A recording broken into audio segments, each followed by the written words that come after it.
ನಿನ್ನೆ ಸಂತೆಲಿ ಮಿಕ್ಕಿದ ಕೊತ್ತಂಬರಿ ಸೊಪ್ಪೆಲ್ಲ ತಂದು ಹಾಕಿದೆ ನಮ್ಮ ಮರಿಗಳಿಗೆ. ಚೆನ್ನಾಗಿ ಮೇಯ್ತವೆ. ಸೊಪ್ಪು ಅಂದರೆ ತುಂಬ ಇಷ್ಟ ಇದಕ್ಕೆ.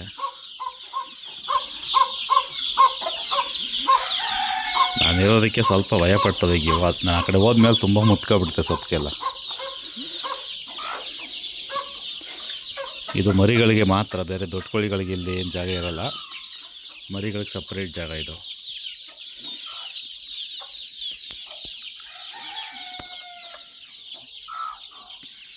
ಅದು ಹೊರಗಡೆ ಹೋಗೋಕ್ಕೆ ಅದು ಗೇಟ್ ಮಾಡಿದ್ದೀನಲ್ಲ, ಅಲ್ಲಿ ಹೊರಗಡೆ ಹೋಗೋಕ್ಕೆ ತುಂಬ ಅರ್ಜೆಂಟಾಗಿ ಕೂತಾವು.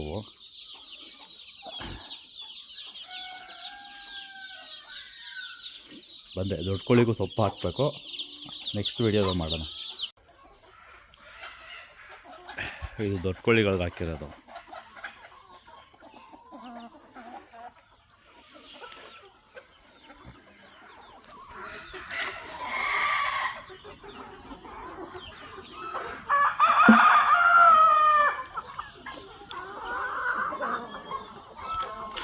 ಕೊತ್ತಂಬರಿ ಸೊಪ್ಪು ಹಾಕಿದಷ್ಟು ತುಂಬ ಕೋಳಿಗಳು ಆ್ಯಕ್ಟಿವ್ ಆಗ್ತವೆ ಮತ್ತು ಕೋಳಿಗಳು ಚೆನ್ನಾಗಿ ಶೈನಿಂಗು ಇರುತ್ತೆ.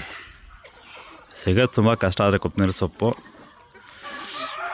ಯಾಕೆಂದರೆ ಡಿಮ್ಯಾಂಡ್ ಜಾಸ್ತಿ ಎಲ್ಲ ಸೊಪ್ಪುಗಳಿಗೆ.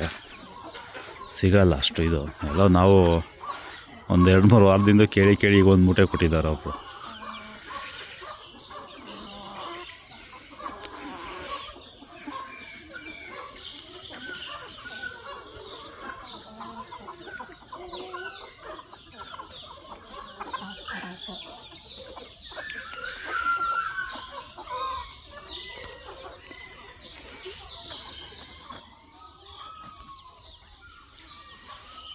ಸೊಪ್ಪು ಅಂದರೆ ಇದೇ ಸೊಪ್ಪು ಅದೇ ಸೊಪ್ಪು ಅಂತೇನಿಲ್ಲ. ಆಲ್ಮೋಸ್ಟು ಕೊತ್ತಂಬರಿ ಸೊಪ್ಪು ತುಂಬ ಇಷ್ಟ ಅವಕ್ಕೆ. ಬೇರೆ ಸೊಪ್ಪುಗಳು ಎಲ್ಲ ಸಿಗುತ್ತೆ, ನಾವು ಜಾಸ್ತಿ ಏನು ತರೋಲ್ಲ ಸದ್ಯಕ್ಕೆ ಅದನ್ನು. ಸೌತೆಕಾಯಿ ಪದ್ಯಕ್ಕೆ ಯಾವುದಾದ್ರು ತಿನ್ನೋತಾವೆ. ವೇಸ್ಟೇಜ್ ಯಾವ್ದು ಹಾಕೋದು ತಿನ್ಕೋತವೆ ನಾಟಿ ಕೋಳಿಗಳು.